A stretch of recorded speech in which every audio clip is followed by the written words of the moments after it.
like to reconvene the meeting of the St. Mary's County Board of Education for Wednesday, April 9th, 2025.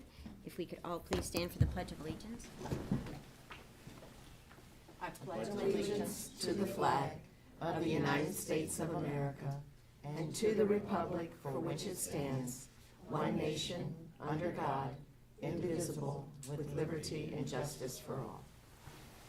All right. May I have a motion to approve the agenda? I move approval of the agenda as presented. Do I have a second? Second. All those in favor? Aye. First up is the superintendent and student board member reports. Okay. I'm going to try to navigate this morning. I couldn't put my contacts in this morning. My eyes, I don't know whether whatever, just burns a hole in my, so I'm wearing my glasses. So when I wear my glasses, I have to put my glasses on to be able to see you. But I have to take my glasses off to be able to read this. But usually I have to put my, so we'll see how it all goes. Okay. Gotta love it. Yeah, it's been a real joy. So,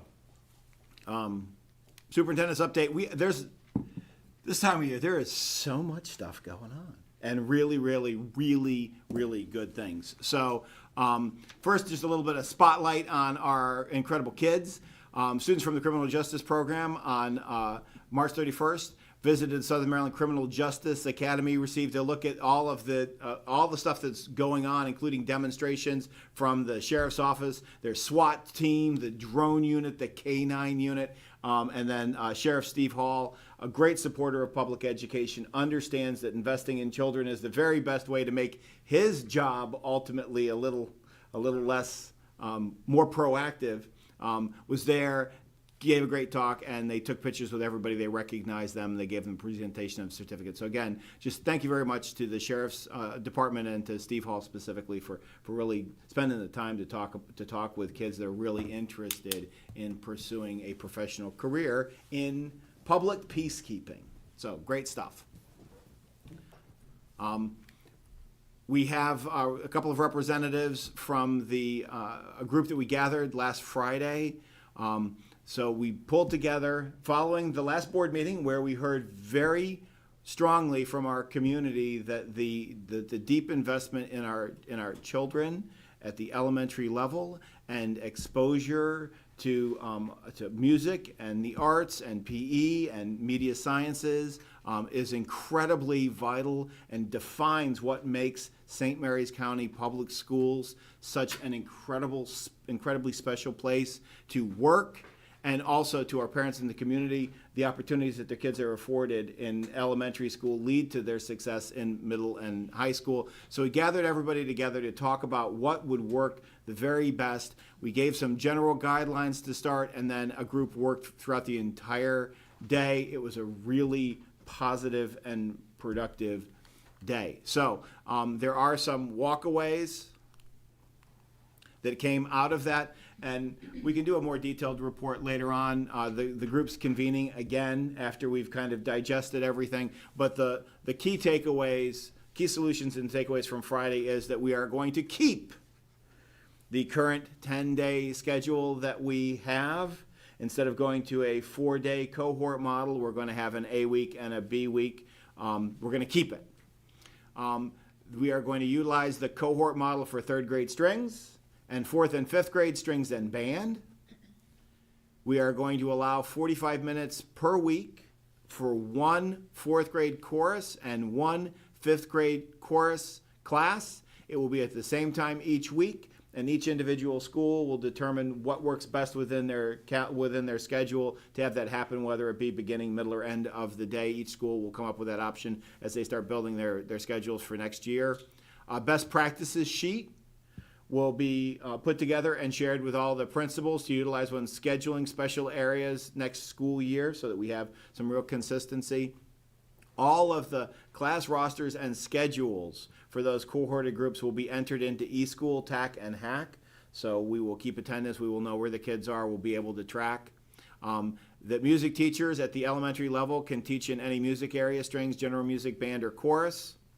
And then the last was really just talking about the logistics of the opening of school year, because this is a group that is always looking forward. So at the beginning of the school year, schools will have the flexibility to begin the cohort model on day 1 or to roll it out when it works best for the schools after they get their kids situated no later than the following fair day at the latest. So we'll give everybody the flexibility at the beginning of the year to get all the kids in, get everything up and running, figure out exactly how to tweak everything to make it all just exactly the way it is. And so I think it was a great opportunity to come together to really talk about what makes St. Mary's County schools so special.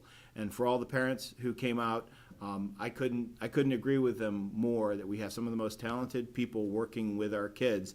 And this school system is, I think, by far and away, the most deeply invested in children in all aspects of their growth. So, new teacher visits. We went all over the county, visiting in cohort groups and pulled them together. Just to talk about how the new teachers were finding their spring. First of all, they're all very busy. Everybody was dealing with pollen and allergies, but they have some real highlights to talk about the support that they were receiving at their schools, the support of particular mentors and finding the right mentor. Some of them modified their mentorship throughout the year to find the right mentor. They really see that the investments that they've made early in the year with forging relationships with students and parents are really paying off now. They definitely found more engaged in instruction and achievement, and then ultimately they really just they shared a lot of really hopeful things that are happening with their children, even the children who have perhaps the farthest to go to get close gaps. They're really seeing movement. The challenge is, obviously, keep in mind we were doing this right before spring break, so focus and engagement.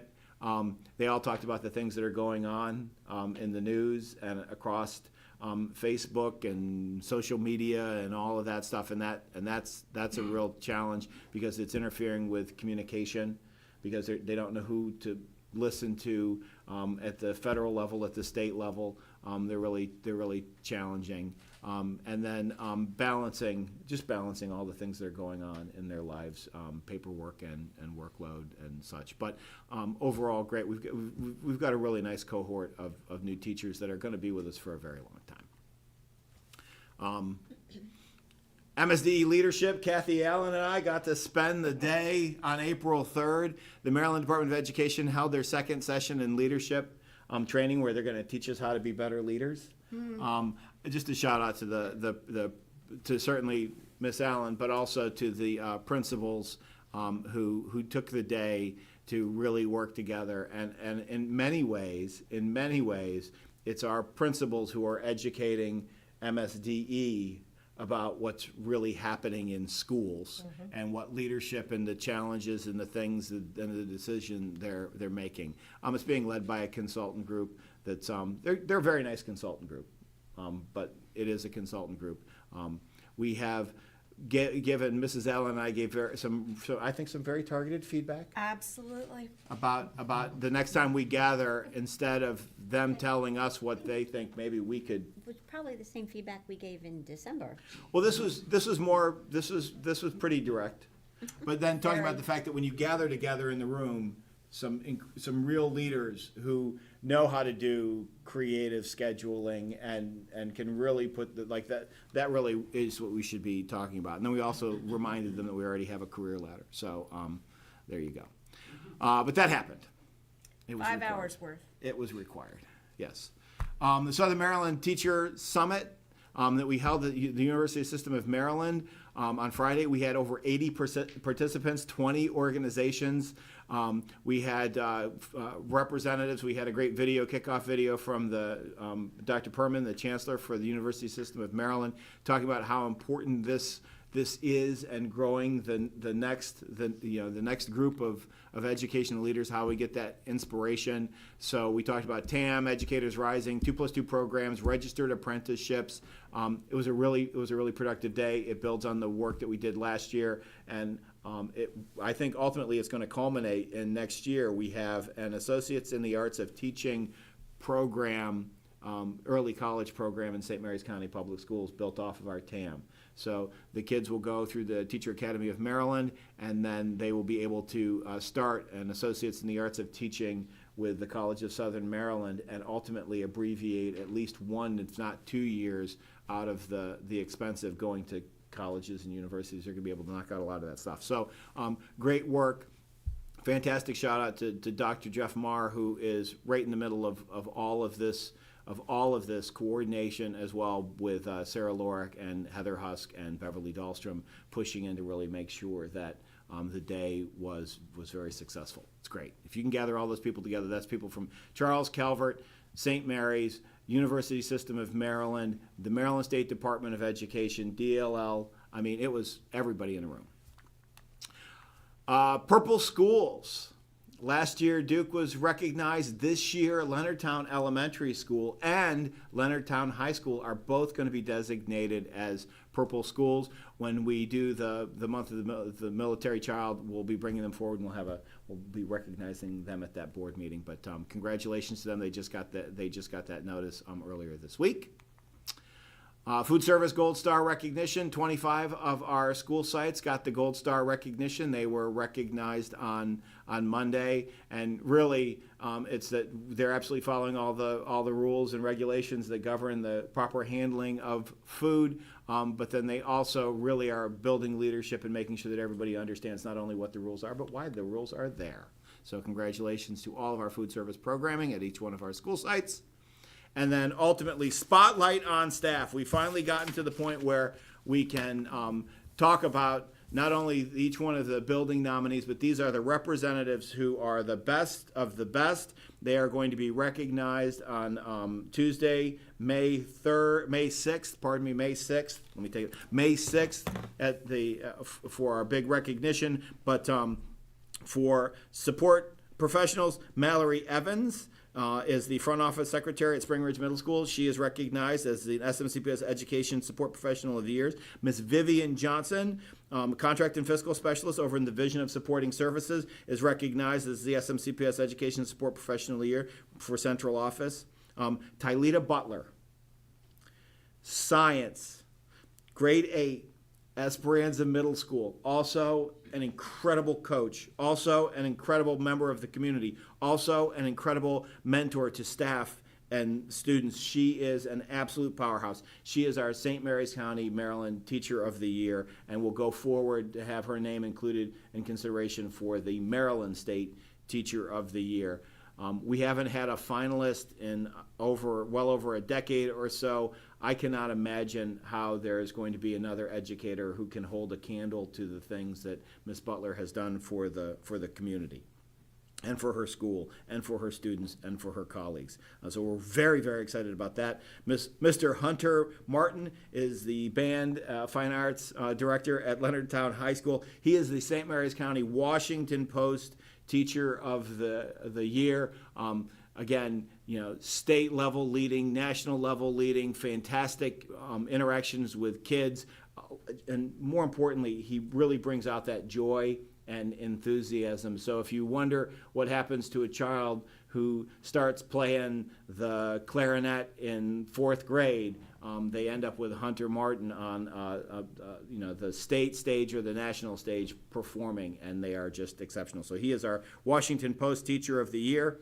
Miss Kelly Bridges, Leonardtown seems to be kind of at the center of this. She is our St. Mary's County Leader of Excellence. Fantastic. Assistant principal before that, an English teacher. And Dr. Deb Denny, Leonardtown Middle School principal. She is our Washington Post Principal of the Year. Great group of people, and eventually they will grace our walls for all of next year so that we can hold them up as the standard to which we should all measure our own efforts and work. So congratulations to each one of them. And we look forward to that May night. They're all going to be giving speeches, and we can't wait to hear what they have to say. If you didn't go to the high school musicals, you missed out. The season is over. Started with a magnificent Harry Potter sandwiched between a hilarious and beautifully done high school musical, and finishing with Shrek the Musical at Chopticon High School. And I have to say, every year the talents on stage are incredible, but Shrek in particular this year, that was one of the most brilliantly choreographed, thoughtfully lit. The band playing in the back behind a sheer was just magical. The performances were just so much. The kids had so much fun.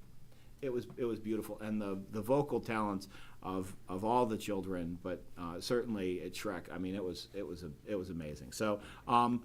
We started with our spring musicals. I did not get to see The Addams Family, but from what I understand, it was fantastic. So after we come back from spring break, you can still see Newsies Jr., Beauty and the Beast, Mary Poppins, and Legally Blonde Jr. There's still an opportunity. So with that, here we are in April.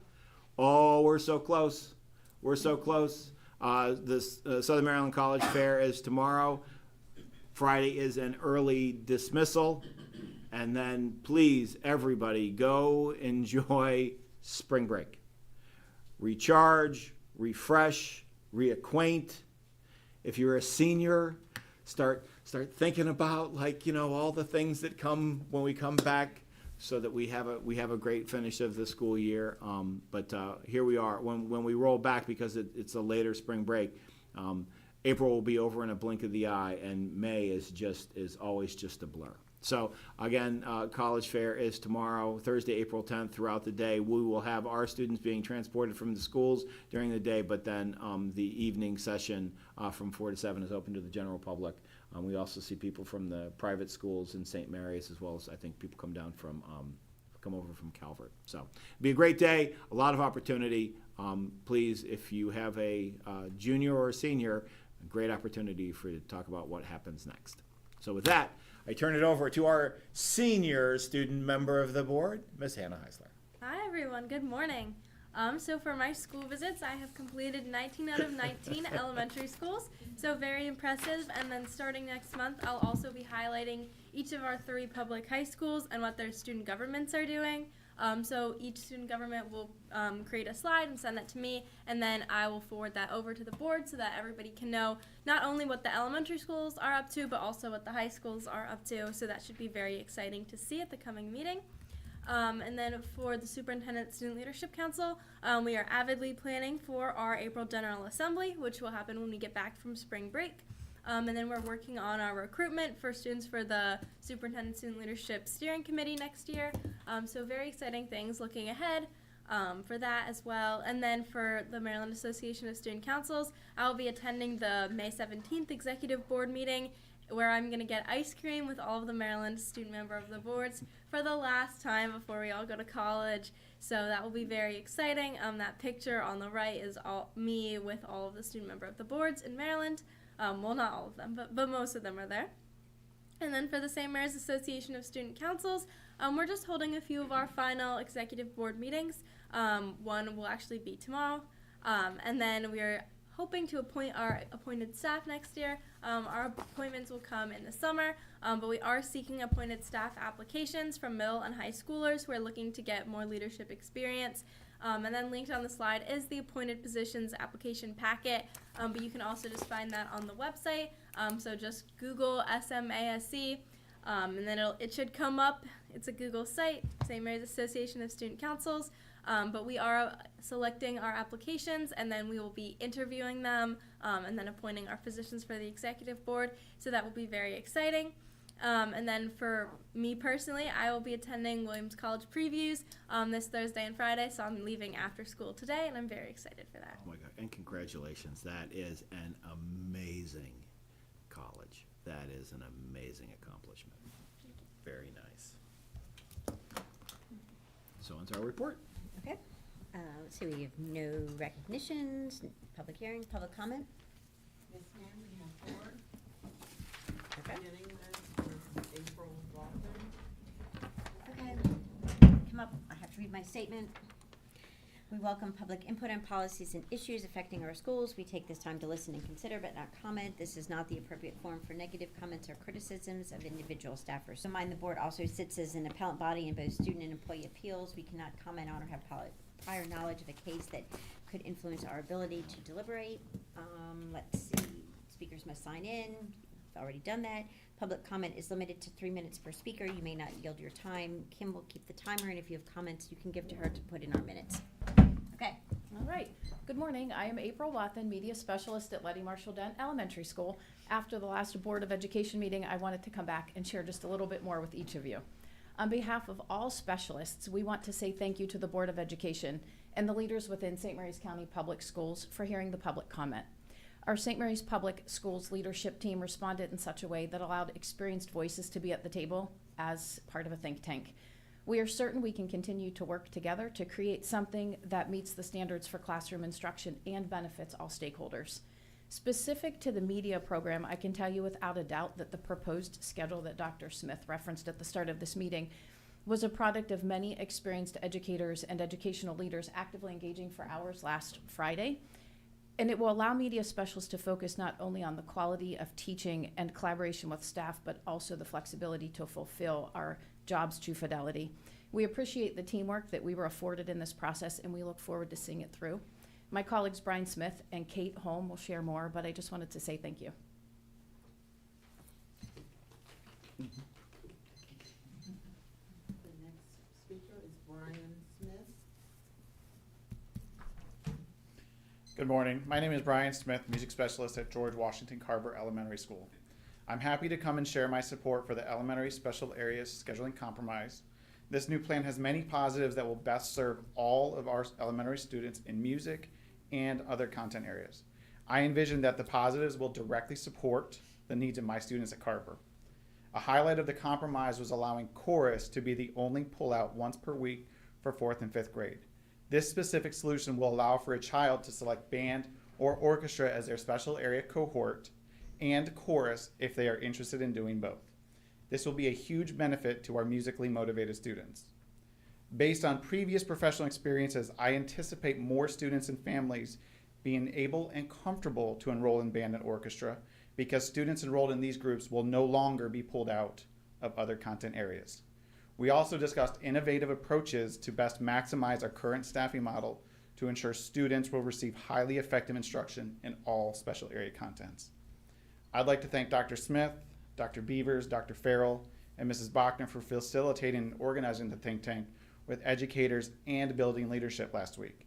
It enabled us to create a model that many should feel comfortable acclimating to. Thank you, board members, for your leadership in ensuring our students' needs to be well-rounded individuals are met. Thank you to the many educators who shared valuable insight and feedback to help us drive our discussion. Lastly, thank you to the community for showing your support for music in our schools.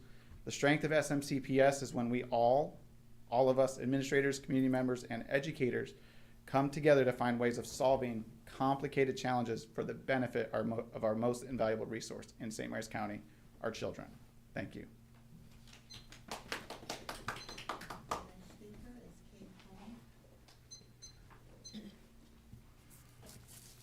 Good morning. My name is Kate Holm. I'm one of the music specialists at Letty Marshall Dent Elementary School.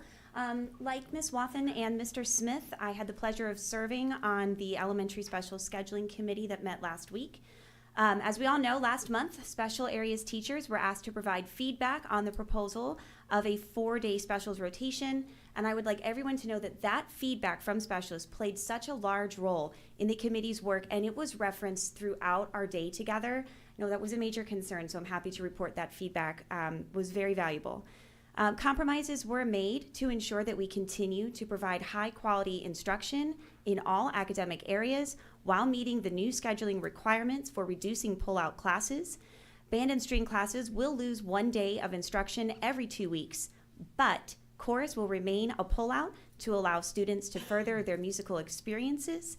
This is especially helpful in our smaller schools where the majority of students are going to be in chorus and play an instrument. The committee's work is ongoing, and we plan to meet again in the coming weeks to continue fine-tuning the details. The committee plans to release its guidance and best practices. It will be up to each school to differentiate the restructuring of their master schedule to best meet the needs of their students and staff. And I encourage our building administrators and specialists to continue working together to carefully plan out their schedules. One of the great strengths of SMCPS is its educators, and I'm confident together we will continue to work to find equitable solutions to the challenges we face. Thank you.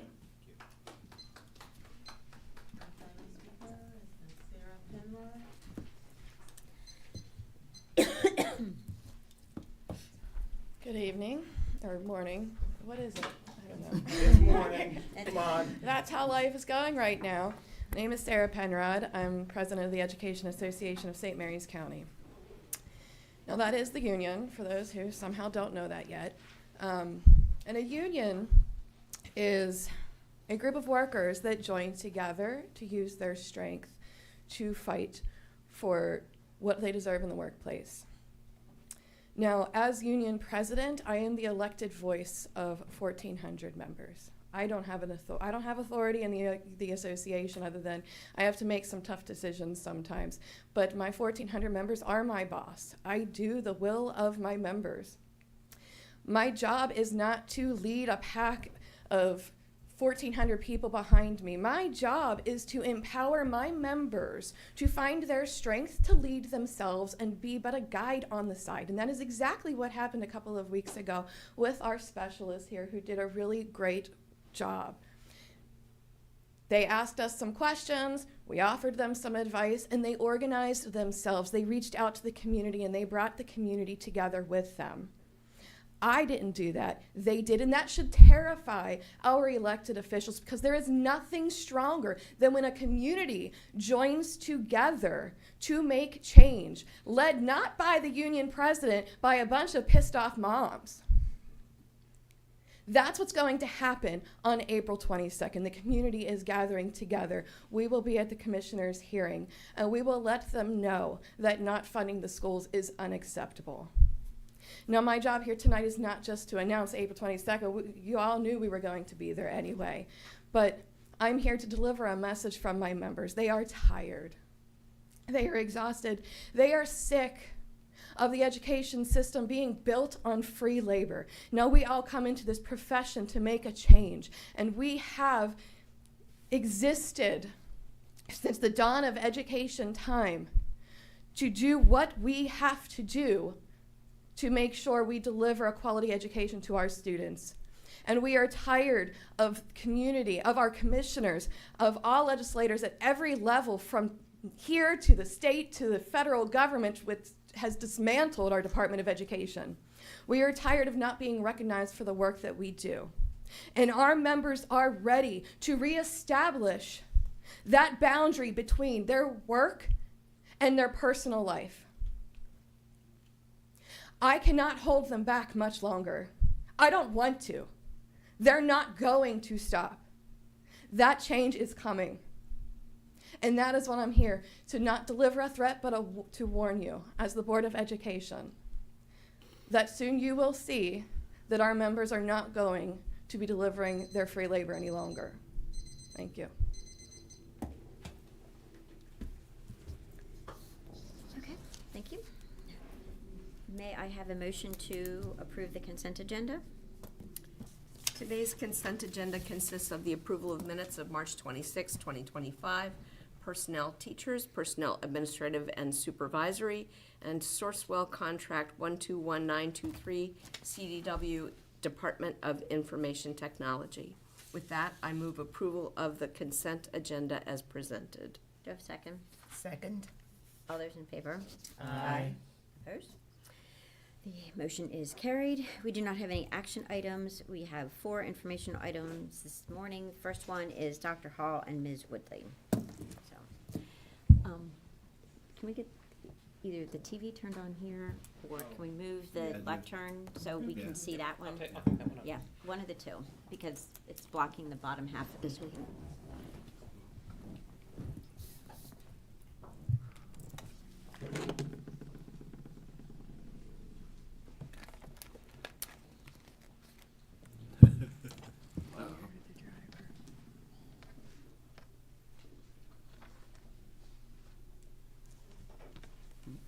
Thank you. We good? We're all good? Good morning.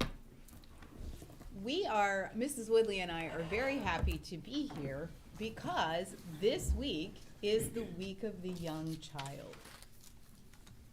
And you may remember, the Week of the Young Child is an annual celebration sponsored by the National Association for the Education of Young Children that takes place every April.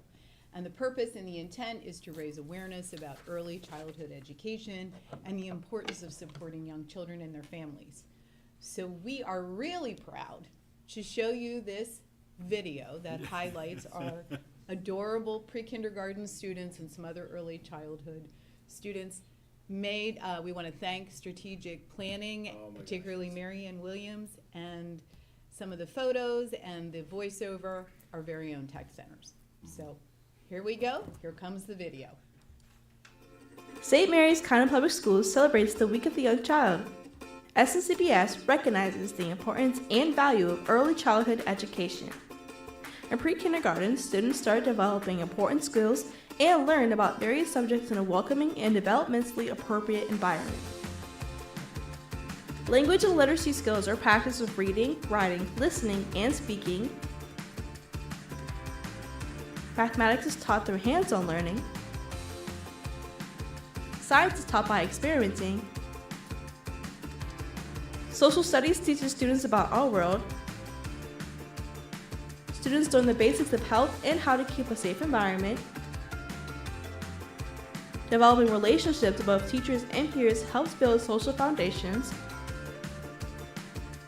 Fine arts allows students to express their creativity. And students engage in fun activities that help with motor development. Early childhood education gives our children the foundation for lifelong social and educational skills. Instilling a love of education at an early age increases attendance and graduation rates. St. Mary's County Public Schools celebrates the Week of the Young Child. Okay. St. Mary. One more time. That's all right. If you need a little pick-me-up and you want to feel good, just put that on a permanent loop. Go into a pre-K. Yep. Okay, so we're going to roll right into the opening of the pre-kindergarten application for this year and some small adjustments from the Maryland State Department of Ed. So pre-K, as we know, is a state-funded with a local contribution that provides a high-quality learning experience to help children develop and maintain their skills and to be fully ready for kindergarten. In St. Mary's County, we serve 4-year-olds. Our pre-K is a full-day program offered at no cost to families. Families that are income eligible must be served first, and that is part of COMAR. So our curriculum is really aligned with the Maryland Early Learning Standards. It includes language and literacy at a foundational level, mathematics, social foundations, which is learning to follow the rules, wait your turn, share toys, those kinds of things, science, social studies, fine arts, physical well-being, and motor development, just like you saw on the video. All right, blueprint. The blueprint, the entire Pillar 1 is dedicated to early childhood, so that is a priority. The blueprint for Maryland's future requires that all pre-kindergarten classrooms have to be fully accredited by 2728. Maryland accreditation demonstrates and verifies a commitment to high-quality learning and developmentally appropriate practice. That being said, it is a very rigorous and intense process for our teachers and paraeducators in the classroom. I am very proud to tell you, I think Dr. Smith has mentioned it previously, all St. Mary's County Public School pre-kindergarten programs have met the Maryland accreditation criteria 2 years before the deadline. So big shout out to them. We're very proud, very proud of my staff. Yeah, an incredible amount of work. Okay, this is Mrs. Woodley. She's going to tell you a little bit about the programmatic aspects. So as mentioned, we follow the Maryland's Early Learning Standards for our pre-K programs. All 26 accredited classrooms are staffed with a licensed teacher and credentialed paraeducators. Throughout the state, our pre-K class has a class cap of 20 students. But per MSDE, in the instance if a family were to come in who is experiencing homelessness, we would first try to accommodate that child in a classroom where there is capacity. But if that is not feasible, then we can exceed that 20 class cap. All eligible 4-year-olds have access to a pre-K program in their home school or what we call a buddy school. Due to space limitations, some children may attend a buddy school that has 2 or more pre-K programs at that particular school. So Mechanicsville students attend at Oakville Elementary, Evergreen students attend at Green Holly, and White Marsh students attend at Letty Marshall Dent. That is for pre-K only. When they go into kindergarten, they return to their home school. We follow, just like any K through 12 program, pre-K is 180 days. We provide bus transportation, and it is a 6.5-hour school day. Here's a sample of their schedule. Now, please understand, it varies a little bit depending on the school start time, so on and so forth. But our pre-K students arrive and they have breakfast. Most of them have breakfast in their classrooms. Some may go to the cafeteria with other students. That's a school-based decision. There's always plenty of adults with them. When they return to the classroom or they transition from breakfast, they have their greeting circle and physical motor development, followed by foundational literacy. We use the board-approved Frog Street Program of Study and the Haggerty Phonemic Awareness curriculum for the littles for that foundational phonemic awareness. They have a morning message. They have read aloud, shared reading, and word play. They're rhyming. They're chanting. They're working at word parts. Then we move into language and literacy. We have learning centers and small groups. They have a lunch and a recess period. Then they return into instruction, foundational math, science, social studies, and a lot of that content is exploration-based, as it should be for a 4-year-old. They have a snack. They have a structured rest time. Right now, they're not sleeping as much as they did at the beginning of the year, but at the beginning of the year, they are That out. first week of school, Oh, yeah. you went in there after the snack, they were just racked out. It was Many a teacher has said, "Can you get an extra mat for me?" yeah. Then they have their fine arts period. They have developmental centers. And really our expectation is that teachers and paraeducators will be engaged with them to really provide a rich language experience even when they're playing, so that there really is a lot of direct modeling and interaction. Then they have a closing circle.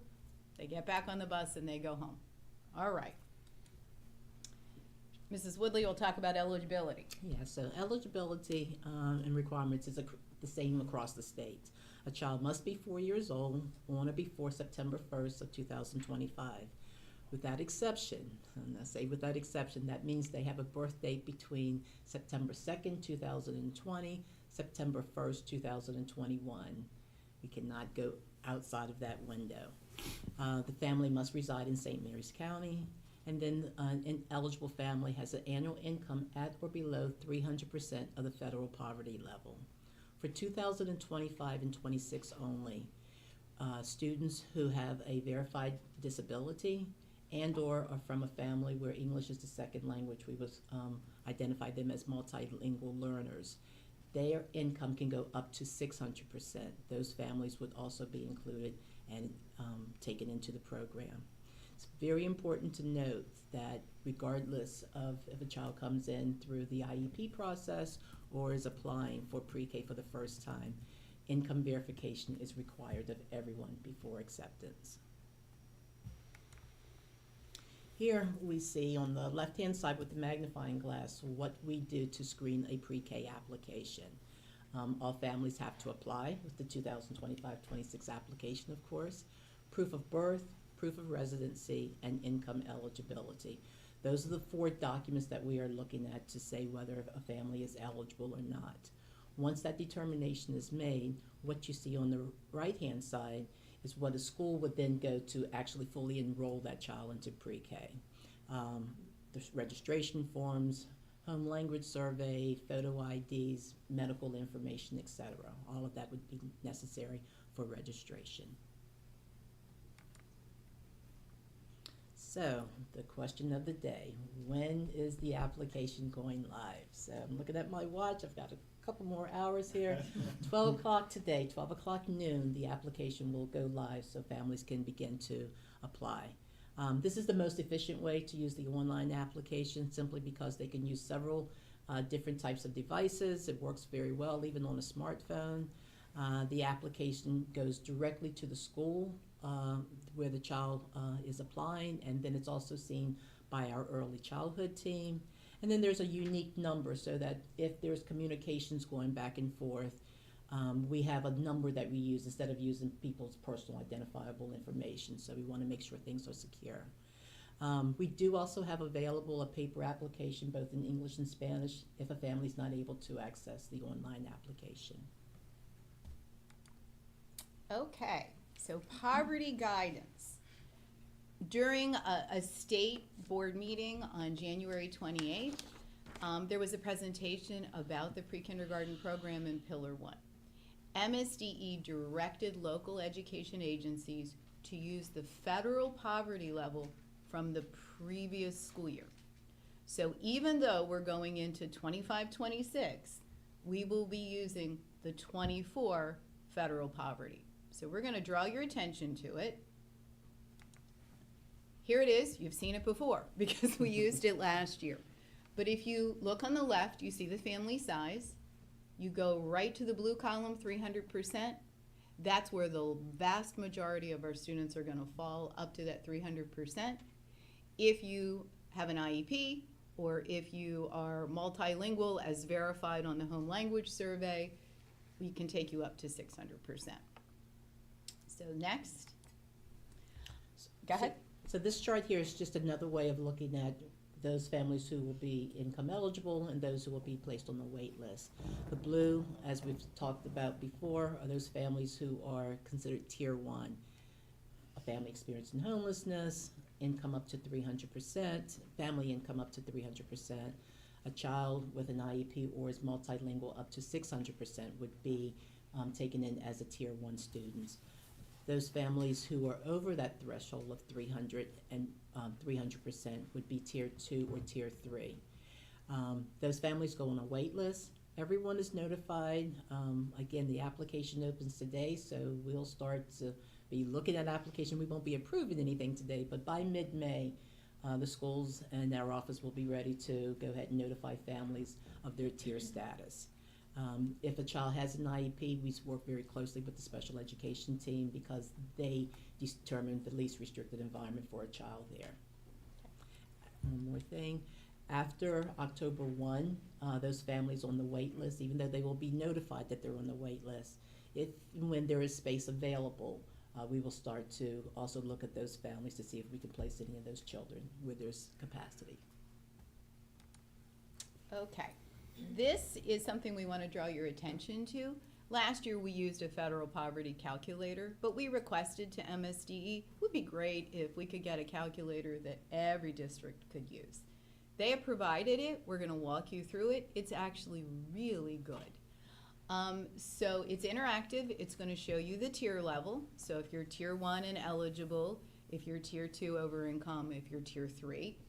It's going to show you where you are on the federal poverty level. And it also says if there's a family share. This year, states are able to, or LEAs are able to charge for over income. Most systems, including St. Mary's, have said, we're not going to do that this year because we really are going to get it. We're going to serve the kids that are eligible. I know of one district that's going to try it out, and I'm sure we'll learn from them and see how it goes. But for us, it would be a very small number and a huge burden on finance for a very small amount of money, maybe a seat or two. So with that being said, we're going to show you this tool, and it'll show you household size, household income, and Mrs. Woodley's going to drive, but we're going to do a couple examples so that you can see. All right, so here it comes. There is the household income. So let's go to household size. We're going to say, oops, I think you got to go up at the top. Yeah. There we go. Okay. So let's say household size. You have to click on the link, I think, at the very top. The video ran beautifully, though. So And, I was really sweating the video out. Yeah. Whenever you're doing an interactive site-based chart, Okay. you're gonna. All right, I think we're good. Thank you, Dr. Mark. All right, household size 4. And let's say an income of 90,000. Just to go back, so to clarify, a household size of 4 would be what constitutes the 4 people? Those caregivers, Okay. parents or legal guardian, Yes. the child, if there are any siblings, anyone that is financially responsible, that the family is responsible for the care of that Right. child. So- So if there was a neighbor who was just living there, just because they're living there, they would not be considered part of that family. They're part of their internal family, but as far as this purpose, we would only, those persons who are legally binding to care for the child or their siblings. Okay. Thank you. So let's say child's age, we serve our 4-year-olds, and we calculate. All right, you see that child is tier 1, they're income eligible.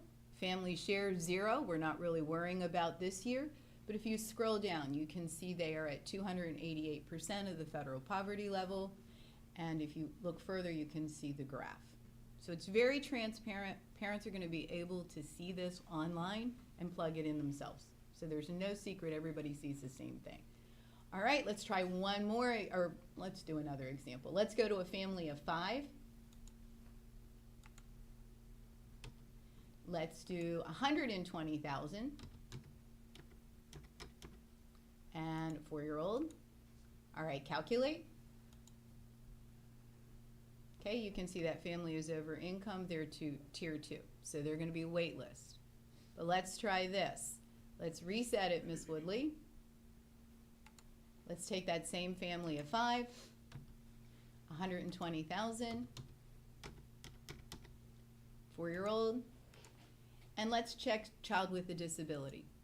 Because remember, when they have a disability, they can go up to 600%. There you go. So even though you can see that they're over the required rate, they're falling into that 301 to 600%. So I really do think this calculator is helpful, and I think that everybody being able to see it is a good thing. So, and thank you, Dr. Marr. Can you get this off for us? Click the extend. There you go. Then you're back to that. Okay. All right. Very good, great.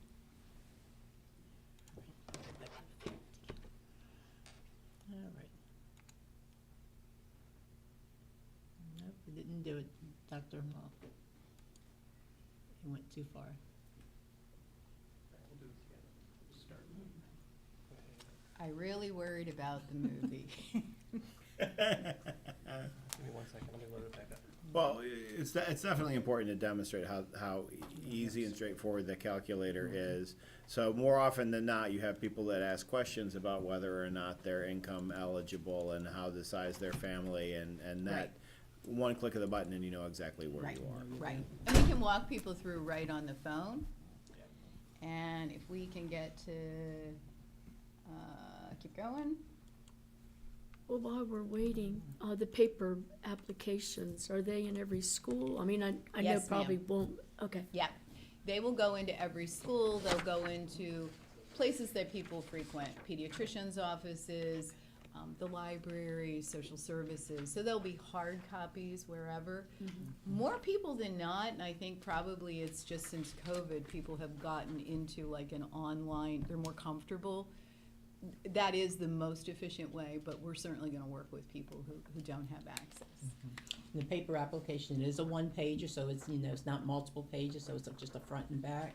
And then we'll also mass load the flyers, which has a QR code, which does go to the online application. But again, we try to make it as easily accessible to families as possible. Okay, so the process for admission is really very straightforward. The parents gather their required documents, they complete and submit the application.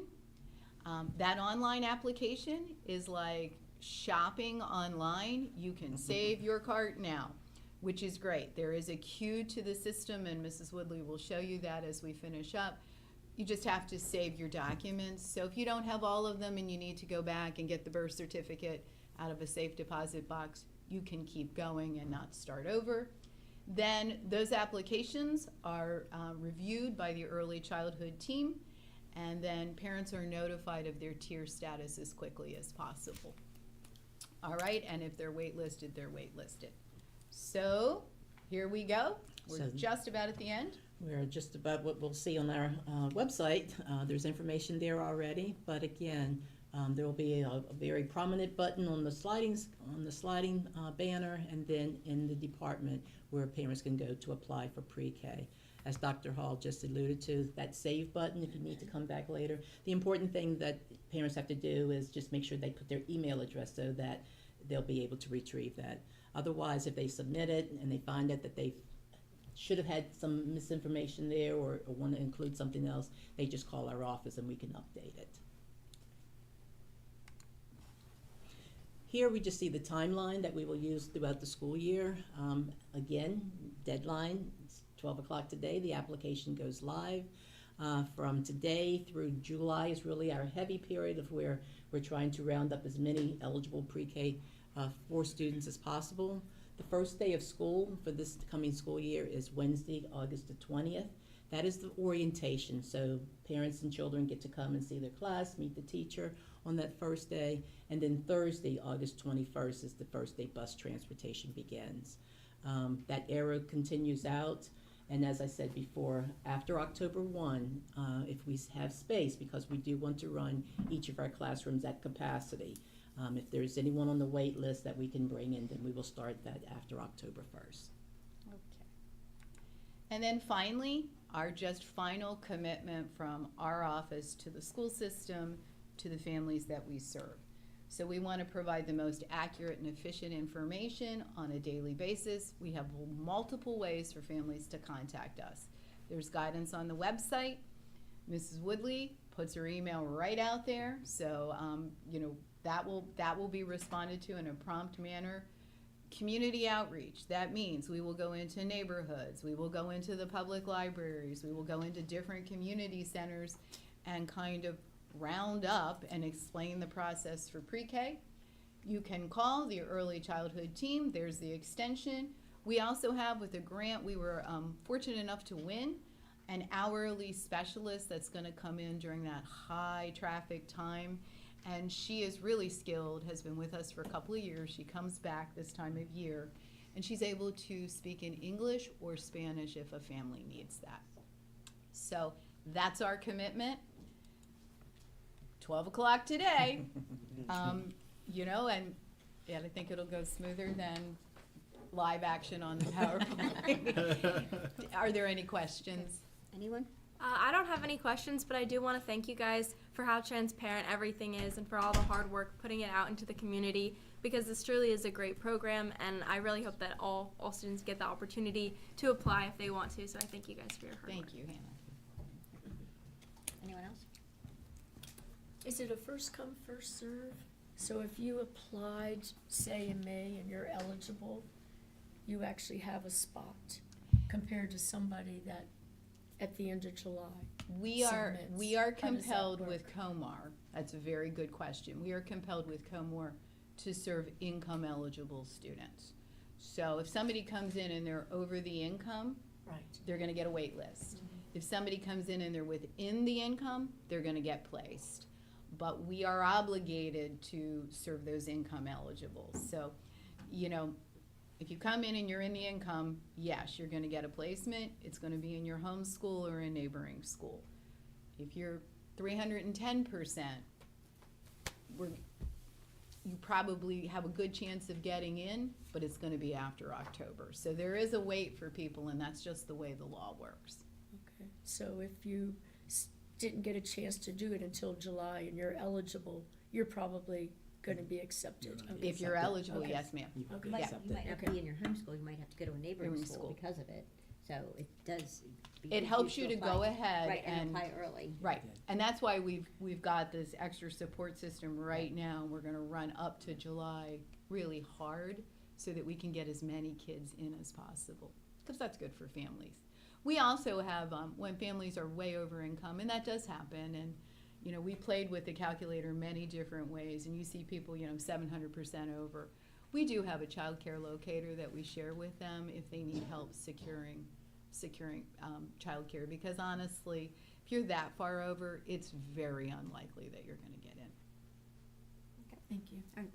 Thank you. Thank you for a thorough report, and I think the calculator is excellent Good. too, and it's timely, so you can let parents know exactly where they are.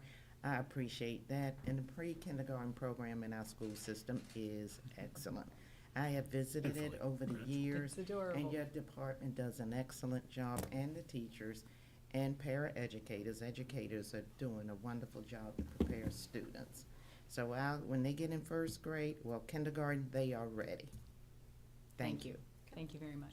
If a child qualifies as a Tier 1, but due to demand, has to be placed at the neighboring school, does the school system provide transportation for those students? Whenever possible, absolutely. Transportation has been wonderful about working with Mrs. Woodley whenever possible, and we work with them and say what works for you, what works for the parent. Sometimes families will say we'll transport if they can work it out, but whenever possible, we do provide bus transportation.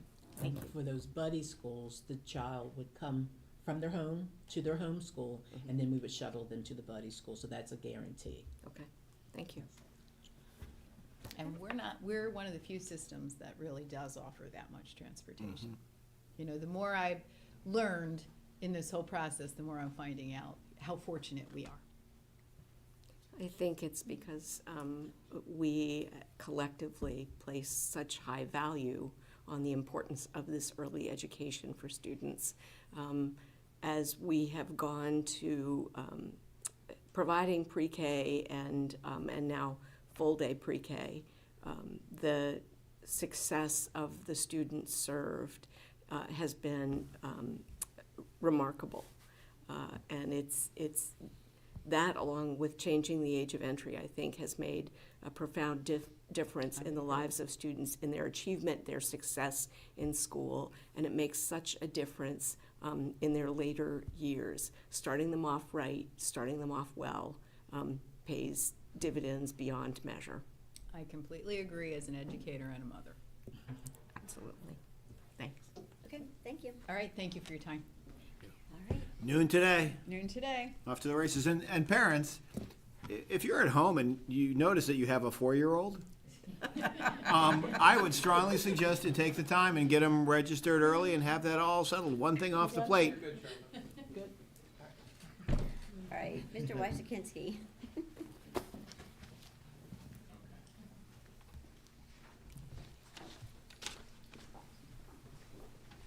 Let's see what we got here.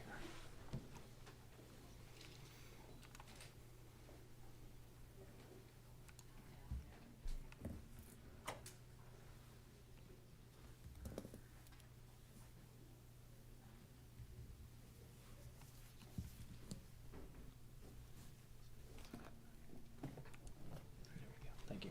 Good morning, everybody. Good morning. My name is Joe Wysokinski, Director of Maintenance. I have Mr. Mike Allen with me, joining me for the presentation. We want to provide you with an update on our BAS controls upgrade that started on July 1 of this past year. A little bit of background on why we decided to go this route. So the BAS system is a network designed to connect and automate our HVAC functions inside our schools and buildings. The HVAC system connected through controls, and it provides a remote access to all the systems. The rationale for this upgrade, the age system was antiquated, and it was made up of a variety of proprietary and non-proprietary controls installed over the past 3 decades. They required a lot of software updates, as all technology does. Some of those older systems, we were just unable to provide that upgrade at this time, just based on the age of the system and condition of the server. They also offered, it was a very limited interface that was available through the older controls. Many of those components and features that are now available with Tritium, much different, more modern technology, and as we'll see here in a moment, gives us the ability to be more efficient in everything we do in troubleshooting and problem solving, even prior to students and teachers walking into a building. So the scope of the work with Custom Tech, who was awarded the contract, software maintenance agreement for each of the supervisory controllers, They're furnishing and installing all third-party drivers, brand specific, and this also includes copyrights and file integration into each system. They're mapping out each building and controllers to specific points across the complex HVAC systems that we have. So a smaller elementary school might have somewhere between 40 and 50 control points, where a larger building that they're working on has over 175 control points. So they're boots on the ground, they're working through the buildings, and they're actually reprogramming and making that communicate back to an interface, the interface that we have back in our main office at the department. It's providing a user-friendly operator interface so that Mike, who is our BAS operator, he's able to, when he logs in and he looks at each of the schools now as we're transferring over to Tritium, each one looks very, its style, the user-friendliness behind it, it's similar. Where in the past, we were logging into multiple different sites and each of them had their own viewability, if you will. Some of the screens were even distorted. We did have a photo of what one of those looked like. We wiped it off, but because of the older technology and where that software was, just it was not, didn't have the efficiency behind it. Now moving into Tritium, having it all in a one-stop shop certainly makes Mike's job and our HVAC techs when they're on the ground. It just gives that the timeliness of the repairs that we're making. It certainly increases that. Also included in the scope, they're furnishing all new controllers with a Facility Explorer N4 controller, and that is the main communication point that brings all of that information and all that data back to Mike back at our shop. We have a couple screenshots of what the dashboards look like here. We're thinking about logging in and opening this up here. However, that we weren't going to be able to do that. So we pulled 4 images here of what we are now in with Tritium and what this looks like. I'm going to turn this over to Mike. He's the resident expert. He's in this hands-on, nonstop throughout the day. So go ahead, Mike. Thank you very much for coming, listening, and everything else. So the slide we have presentation here is actually the slide of Lexington Park Elementary School. When I pull up the system, when I'm looking at everything, this is actually the main slide that I see when I pull up the school. A couple just brief points we want to show on here. Each classroom, it shows a classroom temperature, which is a quick overview of the building itself that's there for it, which makes it very easy if I get a phone call about an issues, in certain areas, I can quickly look and see if it's a single classroom, if it's multiple classrooms, which helps us diagnose the problem very quickly about sending our guys to different buildings to focus in on what they need to take care of. There's other points on here which show the air handler units. There's different points for the system schedules that I can plug in on the systems for when units, if we have an offline system for nighttime, daytime, that schedule plugs into everything from parking lot lights. All of that's all generated inside the system here. We can actually build custom schedules we need to help also save for energy consumption and the usage in the buildings. The next slide here, which is our unit ventilators on there. So this is each classroom itself here. This is a pulled-in version of that one there. What's nice about this slide here and what it is I have a universal control on here for our cooling set points and our heating set points. So throughout the year, if we need to adjust and make adjustments on those ones there, we have single points that we can plug in that will automatically apply to all units inside that building. Instead, in the past, we had to go unit by unit, classroom by classroom, adjust the points on every single one. Now, we still have the capability of doing that should we have a classroom that the sun hits a little bit hard, warmer on that side of the building, it's a little bit warmer, we can actually go in and modify those individual classrooms and drop them down to better bring them in so that during the day, all classrooms stay around that same comfort temperature we want in all the rooms. This one here is a picture of the media center on there, and this is an actual pull-up of if I was going to look at the actual unit on the roof of what that controls the media center area. And a couple things I want to point out here for there is I have control over all the heating cooling valves for it, the supply fan, the exhaust fans. I can see informational data on all these units here, where if I have a supply fan that is offline in an alarm, I can see that data right there. So if there's an issue with the unit, I can call the guys up and say, hey, I need you to go to the media center unit at Lexington Park. Supply fan is an alarm. Very quick, it's easy, we can get our guys right in, focusing on the issues rather than having to go in and have them have to work through an entire unit, and that's by saving time, finding the exact problems with it and being able to roll from there. This is a picture here of a unit ventilator. This is if I had to click on a classroom. I wanted to show a little bit more here on the kind of a focused in view of there. We have the dampers, supply fans, all the valves, the same pretty much view that I would look at on a rooftop unit, but this is showing more of what a classroom looks like on there. On the bottom part, I actually have different points on there for the informations, the zone temp informations, all of my set points that are there for it. There's even a room temp graph and everything else that as that populates, I can actually see how the room temperature is heating up throughout the day on there. If we need to adjust it, if we found the certain points in the day there was a high point, low points, we can start modulating and controlling that through the scheduling, through our set points in the building, and actually making those classrooms nice and smooth for the temperature wise for across the whole board. You make it sound like it's that easy too. With the new system, it is. So this is a view here of the actual boiler room and chiller room areas on these ones here for the graphics. So these points here along the same lines with everything before is I can see the boilers, the status for them, the chillers, the status for them, our valves that are inside the boiler and chiller areas, what position they are in. We have summer winter points on there, so it's easy. It's very simple now on systems to, once the systems are ready to be adjusted, I can click a point and it will automatically transition all the points over from a summer to a winter position, where it will close off the valves to the boilers, open up the valves for the chillers, or vice versa, depending on how it needs to be on there.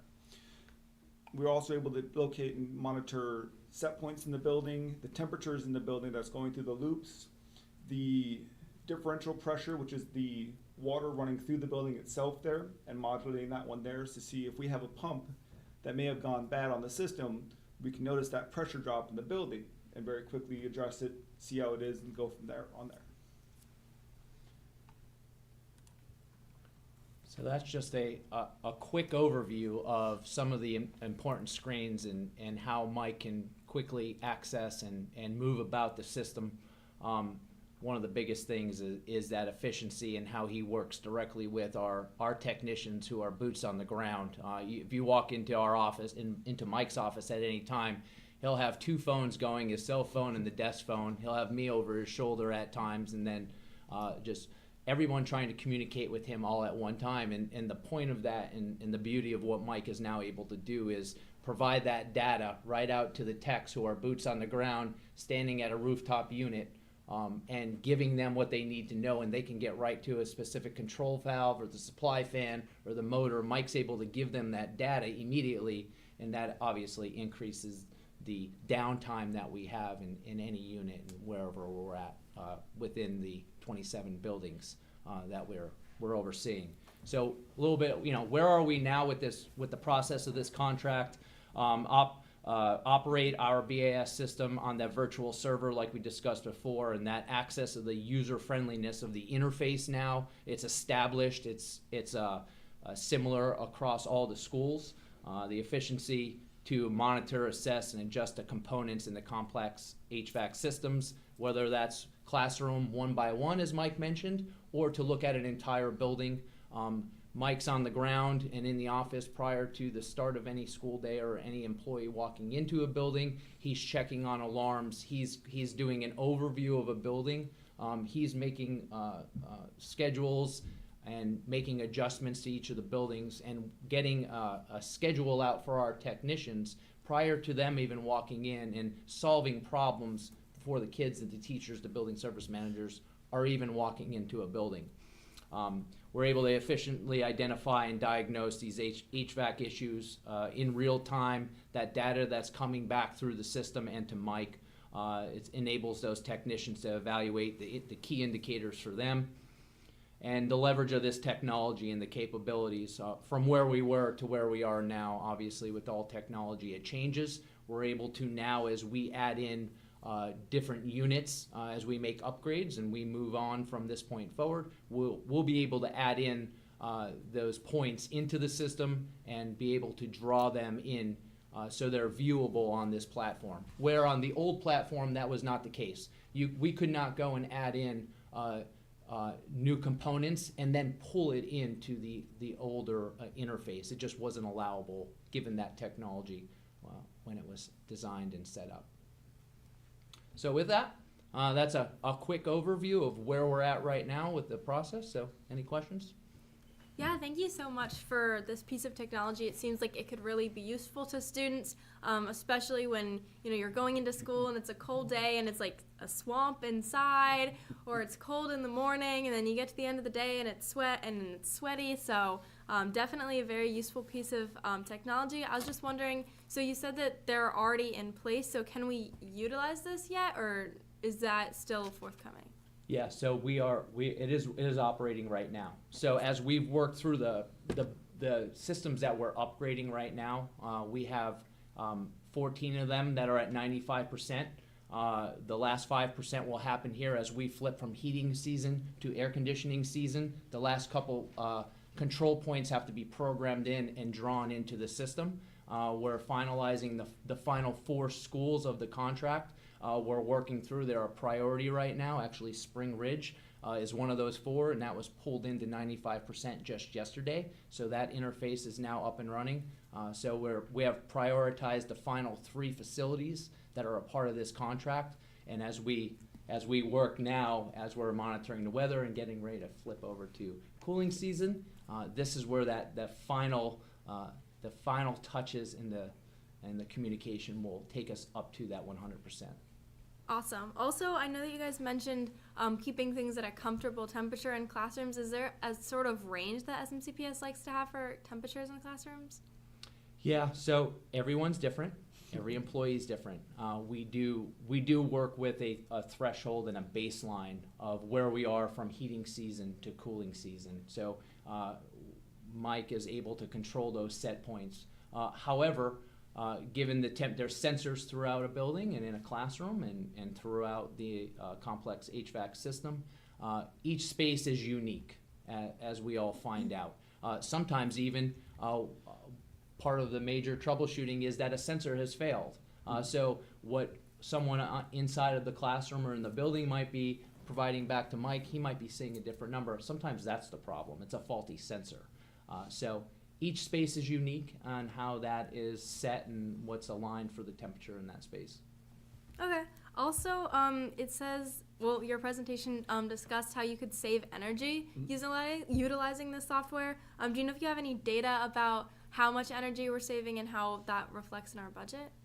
So this is the baseline. Okay. So once we get to June 30th and we bring all these systems onto 100%.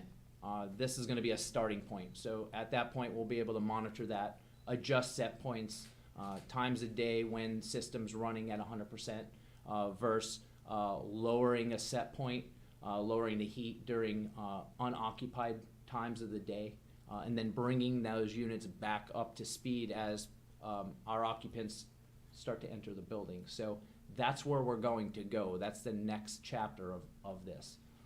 Thank you. So okay, I got a couple of questions, but I'm a woman, so it might take a couple of different ways to explain it. Mm-hmm. Is there a screen that you're looking at that kind of like alerts you, or how do you know when there's problems in a school? Yeah, go for it. So with the first screen here, and like I said, each school, as I pull it up on the system itself here, I have a list on the left-hand side of the screen that wasn't added to this slide here, but it has all my schools in a list, and each one I can click on as I look through. It gives me this general overview of the schools here. If you notice on the slide here, I have a couple spots here that are actually red on some of the numbers that are there for it. Mm-hmm. Those are as soon as we start getting outside of those comfort temperatures inside the building, It's an alert that comes on that is a quick show to say there's issues going on here. There's actually, in the top right-hand corner, it's actually not a red one, it's actually orange up there. On there, it's about a half box that's there, but that one's actually a device that I've lost communication with, whether something went down the system, the unit got turned off on there, but that alert immediately popped up on there. So in the morning when I go through this and look at each school, I can quickly see if I have classrooms that are having issues, if I have alarms on a unit, whether it's cold weather and cold air got into a unit and shut a unit off, and it went into a freeze protection mode to help prevent anything from freezing up, and it locked a unit out. I can see all those very quickly, and as we explained before, I'm in the morning time before even our guys get in, so I can go through, check the buildings, get the list of everything that we're having issues with, have that list ready to go, so as soon as our guys walk in the building to clock in, we're already getting lists of like, hey, you come in, here's a list of 3 or 4 schools that are having issues, you guys check that one out, here's what's for you. Rather than having them come in and have to sit and wait while we're looking at the system, it's getting quicker to be able to just overview a full building, see the issues that are going on, and then be able to fix them very quickly. Okay, so the men still have to go into the schools to adjust whatever valves or for certain dampers? things. Yes, Okay. yes. It doesn't take that part of the maintenance portion of it away. It just supports the efficiency and gives a specific data point of, hey, start by troubleshooting here. When the technician arrives on site, it can pinpoint a potential fault or flaw in the system.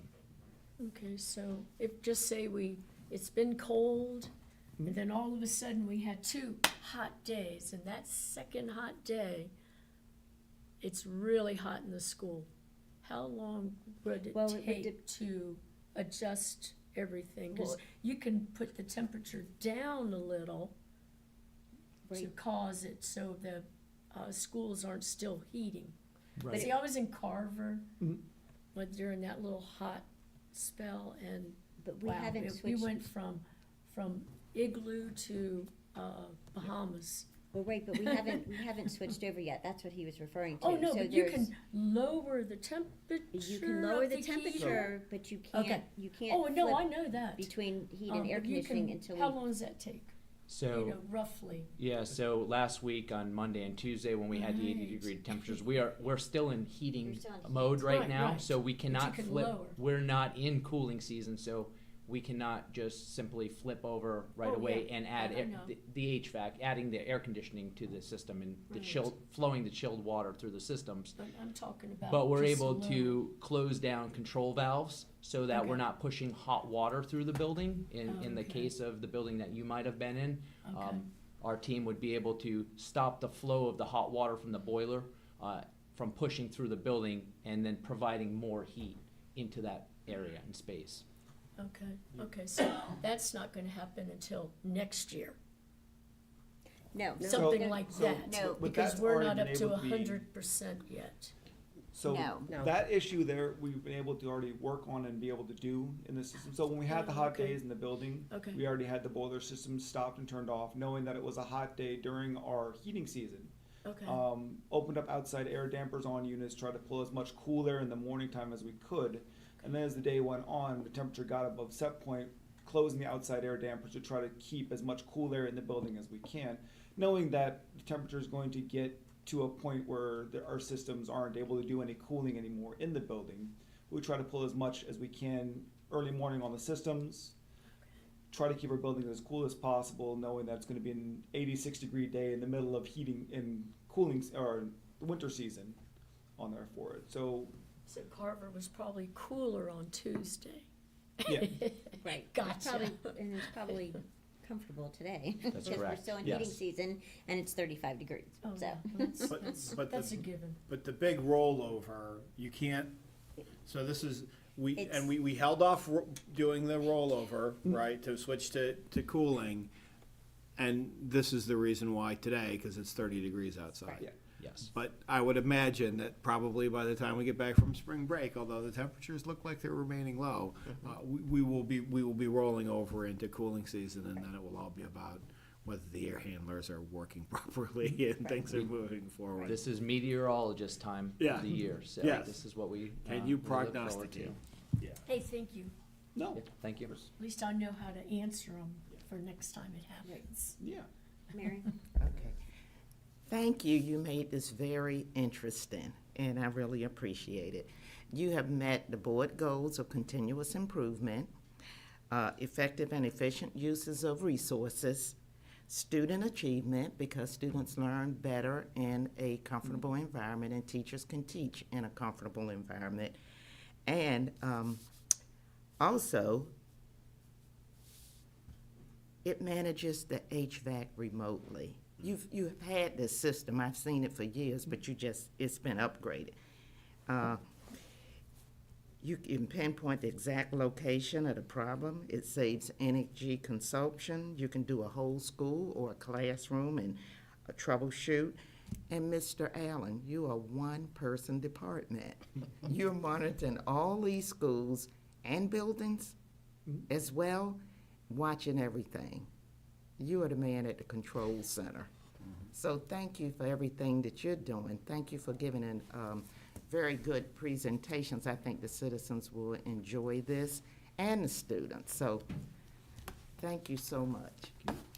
I think a lot of people think of our heating and cooling system in the same way they think of their home system. If it's a hot day and it's really hot in my house, I'm gonna flip the air conditioning on. If it's the next day is freezing cold, I have the option of switching back over to heat. Yeah. The school system does not have that capacity.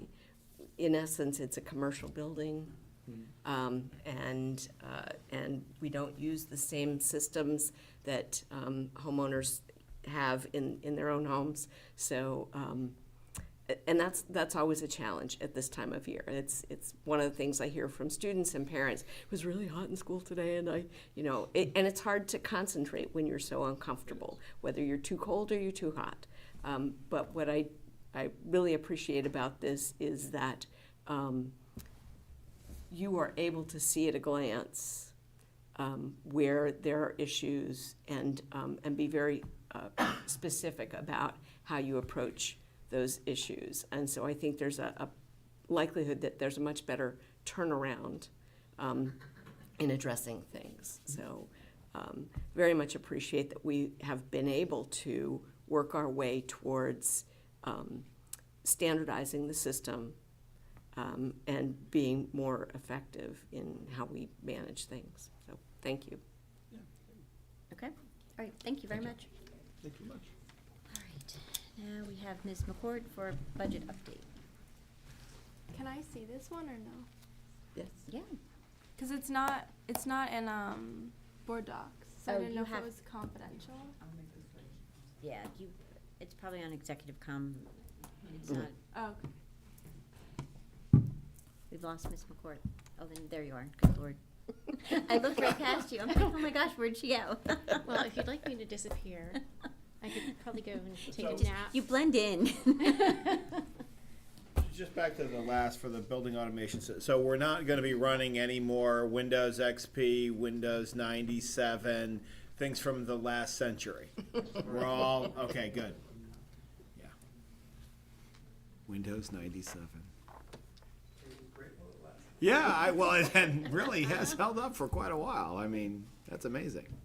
You know, that's a prime example of how our directors and our schools are really trying to build efficiencies in our budgets, and we encourage that ongoing thinking outside the box on a regular basis so we can maximize our tax dollars. So, speaking of which, the FY26 budget update. So we have lots of updates for you today. We have not only local updates, lots of state updates, but also federal updates.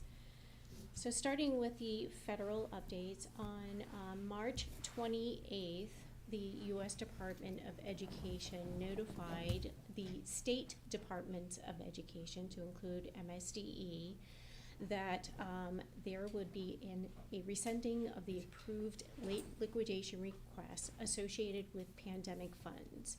So what that means for the state of Maryland is the ESSER 3 funds.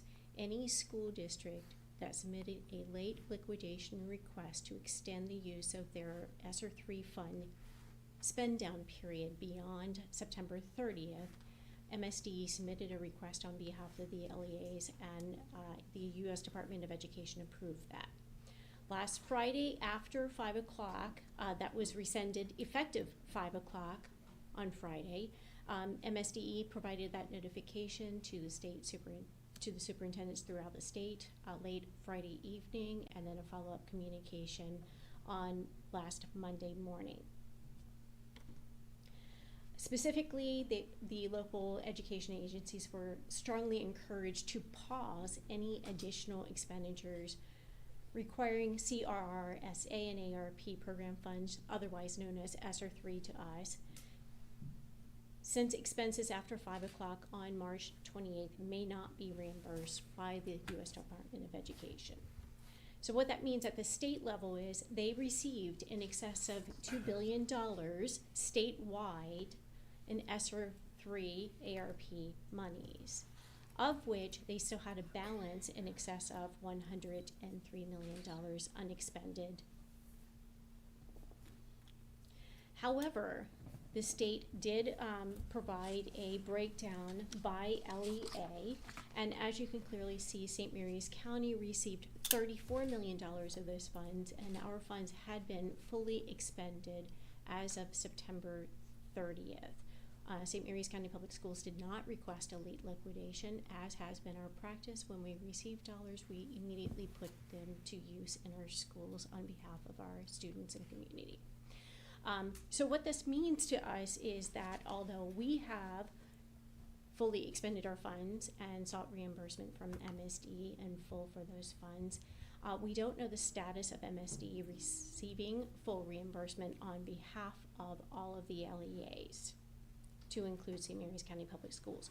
We believe because of the timeline of us submitting our funds that MSD has already received full reimbursement on behalf of St. Mary's County Public Schools. However, we are supporting MSDE and our counterparts throughout the state because there is $102 million absolutely on the table that is of concern with the other LEAs. So as of yesterday, they had requested, Monday, they had requested that all LEAs provide documentation and support on what these funds were being utilized for on behalf of our students. So we supported that request. Any questions about federal funds? I will tell you that the county government met with the bond raters, Standard & Poor's, Moody's, and Fitch last week, and they said that this was a significant concern on financial risk that they're monitoring, and asked the county government CFO what the indication locally was. And she and I had just briefly had a conversation, and we said that we believed it to be very, very minimal risk for St. Mary's County Public Schools. So they were very glad to hear that. Moving on to state updates. So as of our last meeting on March 26th, we had presented to you that in your adopted budget, we expected $147.5 million in state aid funds. However, the governor's budget, including the BRFA, had reduced that by $2.2 million to $145.3 million. And then there was the Senate Bill 429 that was with the Budget and Tax Committee that further reduced it to $144.9 million. So at that point, we believed that we were going into next fiscal year with $2.5 million less than what we had anticipated back in January. However, we have good news with the closing of session on Monday and much involvement from our local representatives. Thank you, Mrs. Bailey. These are my first blush calculations. We have not received communication from MSD as of yet, and probably will not for another month or so. And I expect that we will receive the 90-day legislative report within the next week or so that will give us some more information. But my first, my first blush calculations based on the information that came out in the House Bill 504, is that we are expecting $146.5 million, or a reduction instead of the initial reduction of $2.5 million, a reduction of $1 million. The foundation monies have been restored. However, the special education non-public tuition monies have not been. That was embedded in the BRFA, not the Excellence and Public Education Act. If you recall, we had the governor's budget bill, we had the BRFA, and we had a separate blueprint bill that we were monitoring. The non-public special education holdback currently is we pay a base amount plus 30%. That 30% is going to 40% next fiscal year and is projected to increase to 50% for fiscal year 2027. Additionally included in here is the wealth calculation. So if the wealth calculation were to change over to reflecting the income tax numbers that are in the comptroller's December report, then we would be due back an additional $800,000. However, this is the most conservative approach right now because these are the numbers that MSDE is using for wealth, that they have received those numbers from the Department of Budget and Management. Any questions on state? Okay, moving on to local. As of, really no changes with regards to local. As of the March presentation, we had presented that we're looking at flat funding for local, so $134.3 million. However, we had requested $5.4 million increase, so that will definitely hurt us. The state funding, as previously mentioned, $2.5 million reduction. So overall, as of the last presentation, we were looking at a reduction of next year's budget from what we had originally presented of $7.9 million. With the change in state funding, however, we're now looking at a reduction of $6.3 million if the county commissioners maintain us at level funding. So what does that mean for us with regard to next steps? Well, certainly when we work back in the fall, we start developing next year's budget. And when we're working with the departments and the schools, we don't just automatically roll forward last year's budget. We look at every individual line in granular detail. We ask the departments to go ahead and receive quotes. Just because you received $10,000 from an item this year doesn't mean that you're going to be receiving that same $10,000 next fiscal year. And then we turn it over to you, and then you dig through all the details as well. So last year's budget is definitely not next year's starting point. Additionally included in your budget was a cut of 10 teacher positions spread amongst our elementary, middle, and high school. And as previously communicated to the board on many occasions, we've been actively engaged in conversations with Care First as well as the bargaining units on health care changes. And we've implemented effective January 1st the Medicare Advantage Plan, effective April 1st the Prudent RX, and effective exactly a year ago the Marathon Employee Health Center in collaboration partnership with the county government.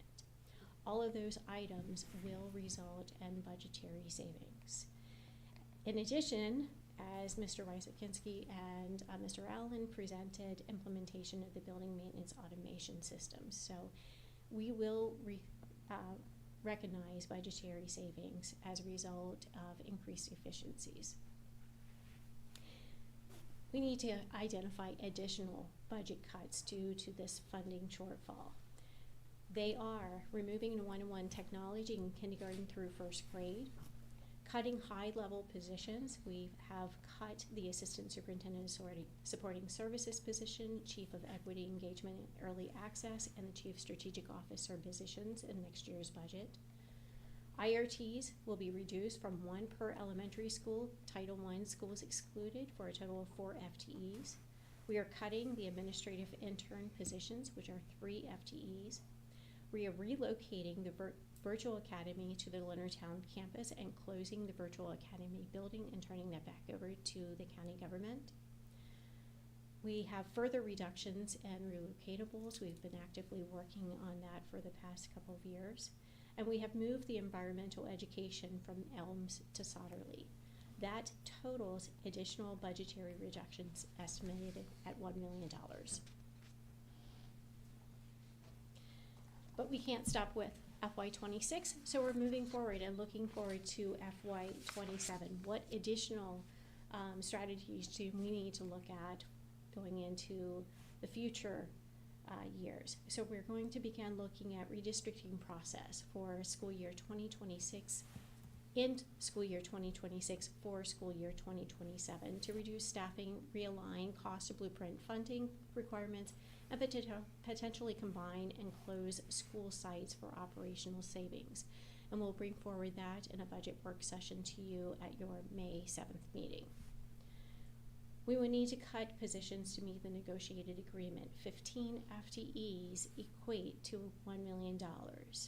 120 FTEs would equate to $8 million. That is what would be required to meet the negotiated agreement if no state or local funding is available in future years. We would need to look at discontinuing pathways, enhance programmatic offerings and extracurricular activities beyond what is required per COMAR. And we would need to look at increased rental fees for use of school facilities and explore pay to play for athletics in school year 2027. These are only the immediate things that we've identified as potential should additional funds not materialize for 2027. We've had quite a bit of conversation with the county government as far as our funding for next fiscal year, and we've gone back and worked with the county CFO to identify exactly what our funding as a percentage of the county government funding has been dating back to 2015. Our highest level was in 2017 and 2018, where we were at 47.7% of the county government's recurring fund. And in the current fiscal year in 2025, we're currently at 43.4%. Based on what has been presented at this time for FY26 as a percentage of the county's budget, we will be dropping by 2 percentage points to 41.4%. If our budget were maintained at 43.4% of the county's revenues for next fiscal year, that would result in a $6.6 million increase, which is $1.2 million in excess of what we were requesting. And really, this is, and I want to really thank the staff, the county staff, and specifically their chief financial officer, Ms. Van Cleef, for sitting down with Ms. McCourt so we could make sure that we were really looking at the exact same numbers, what they considered to be revenue, their revenue year over year, and then what their portion and our portion was of that revenue each year. So we've got at the last meeting I presented 39.8%. That calculation was including money that they don't consider revenue. It was grants that they were receiving, and even though the grants may be recurring and over time and are kind of perfunctory, they don't necessarily include that as revenue. It gets very confusing when you start talking about our budget and their budget, in that the way we present our budget is we have a restricted and an unrestricted budget where we pull out all of the grant-funded positions, and that entire budget sits totally separate from the non-restricted budget. And every single year we go through our budget and very explicitly, per state law, identified what are excludable costs and one-time expenses. So when we talk about our budget, we're really talking about things that need to be recurring with funding every single year. There are things that kind of go through that. So these are verified numbers. They are shared across the street. We're both looking at the exact same thing. It's the exact same measure. I think that there's a very compelling case for saying our request that's being sent across the street, and we're able to cut $1 million to maintain the $5.4 million request that was made originally. There's a very good argument to say that money should be available within a fair budget for 26. I know that the commissioners have said that there's a lot of time left, and they didn't want to make a decision until all the information is back, so they know exactly what Annapolis has done. We've been working very hard, and I know that which one of their attorneys over there? They have like three, right? Mr. Hauser. Mr. Hauser. So it's not Ms. Giddens, and it's not Mr. White. It's Mr. Hauser. Mr. Hauser's the one who tracks- does the legislative thing? Yes. Okay, so that's that. He kind of put together a whole package, and he'll be instrumental as they kind of weed out exactly where they are. So the information is known now. Well, I can provide a brief update on that right now. That would be great. So initially, the state, there were a lot of moving pieces going on with the state this year.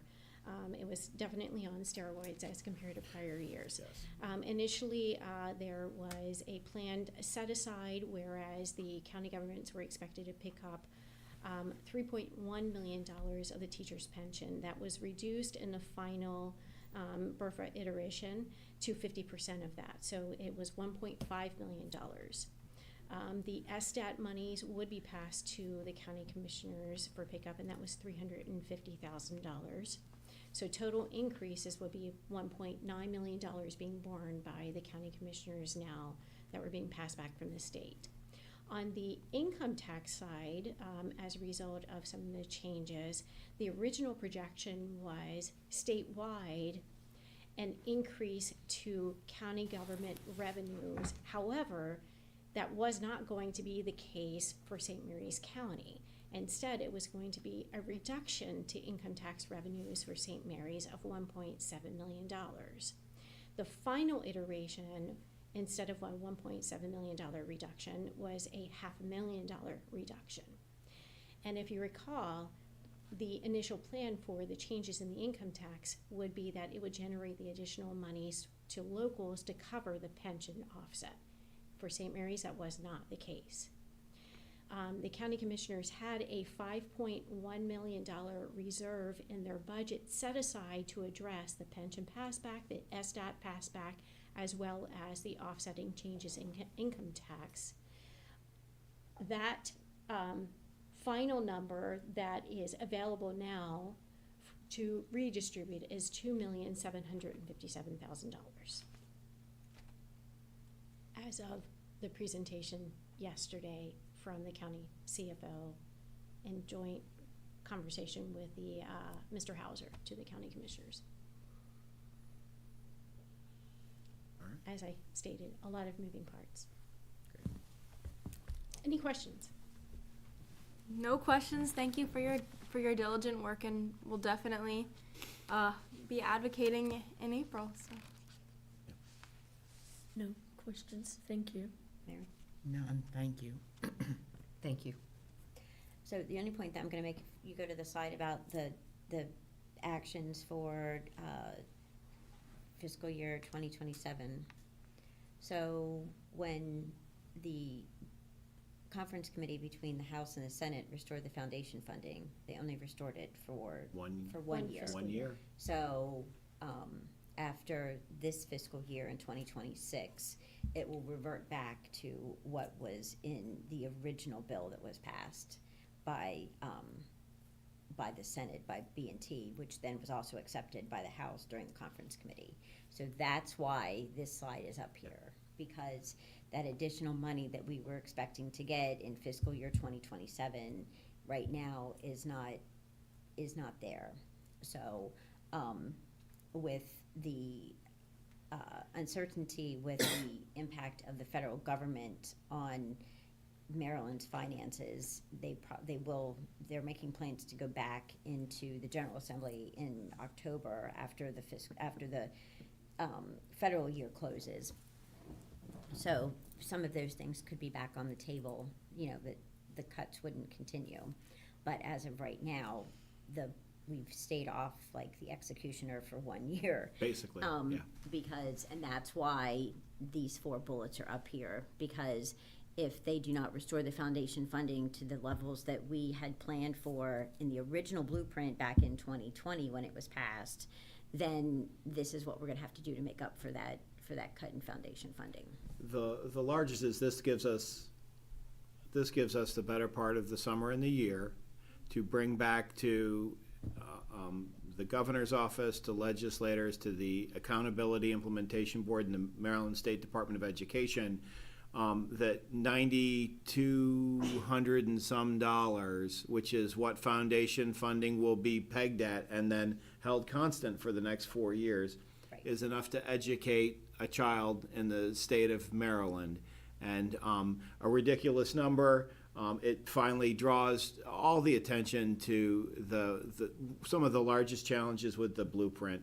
And so we are deeply grateful that they found their way to the $163 increase to the foundation funding for 26, but it was slated to be a several $100 increase in 27, 28, 29, and everything's built on that. So if indeed this does stick and this is the way it works and we're going to be held to account for all the rest of the stuff that's in the blueprint, we're going to have to get together as an entire county and as a community and talk about what a school system looks like funded at the blueprint minimum level. And so that isn't something that just gets done blindly. That's not something that doesn't get done without deliberation. That's not something that doesn't get done without being in the community itself.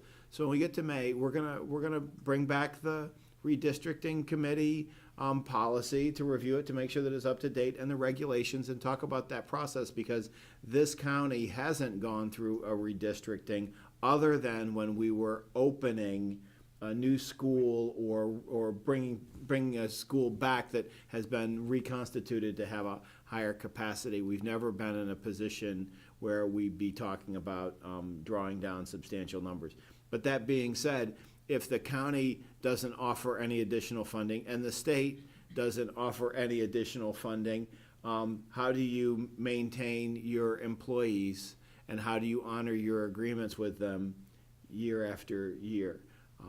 There's going to be so many things that go on. I hope that we're able to pull together in a really thoughtful way that best supports our kids and their families and the people who work on behalf of our kids and their families, so that we can get into the 2026 school year in a productive way, and then spend the entire year educating leaders about the impacts of their decisions. And those are the leaders that are outside. I'm deeply disappointed that we've had to put forth all the effort that we've had to put forth with the blueprint, and that anybody would start by putting out a bill that strips money out of public education when there's little need to do so, certainly in the upcoming year. We've been placed in the middle, as public education often is, in all of these large conferences and things between people. Education always seems to be brought in the middle, and at the end of it, we're probably doing some of the most important and inspiring work, and please just give us the ability and the resources to be able to do so. So we have little glimmers of hope. There's miles to go before we sleep. The woods are lovely, dark, and deep. But I think as we started this meeting with people coming forward to talk about how we came together to talk about elementary scheduling and what makes the school system so special, we have to make sure that no matter what we do, we maintain the great work that we do on behalf of kids in St. Mary's County. So ends.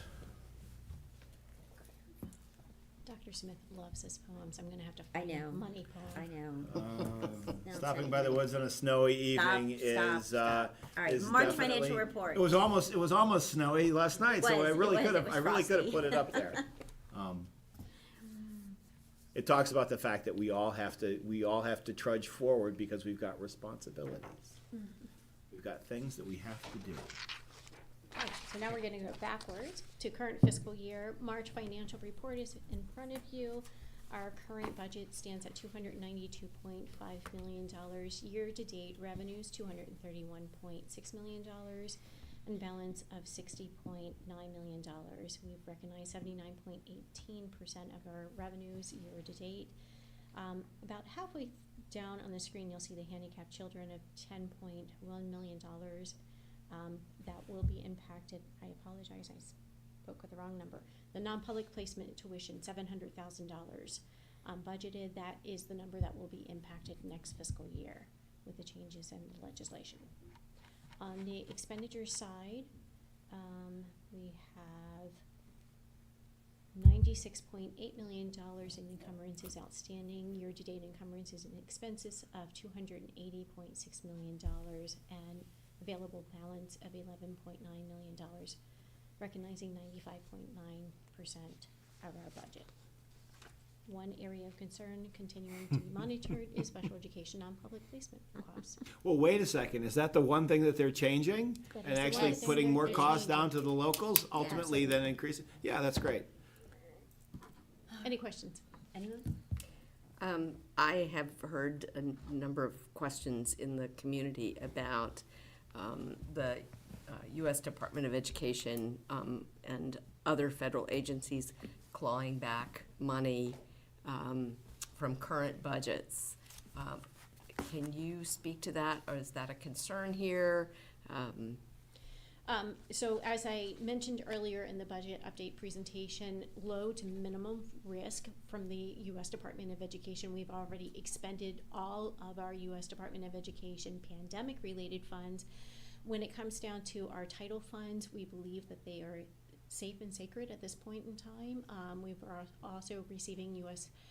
Aid funds, agriculture funds to support our farms programs in the schools. We believe that those monies are safe at this time. We're not hearing anything in those areas. Thank you. I know you said it earlier, but I wanted to kind of separate that out from that conversation because it is such a concern. People are questioning, are we still going to be able to feed children, that kind of thing. And so At to this hear it time, from we have you no is concerns important. in that area. Great. But Thank we'll you. certainly continue to keep you apprised as we hear more information. Thank you. All right, and with that, our next board meeting will be Wednesday, April 23rd, beginning at 5 o'clock for executive session and the open meeting at 6.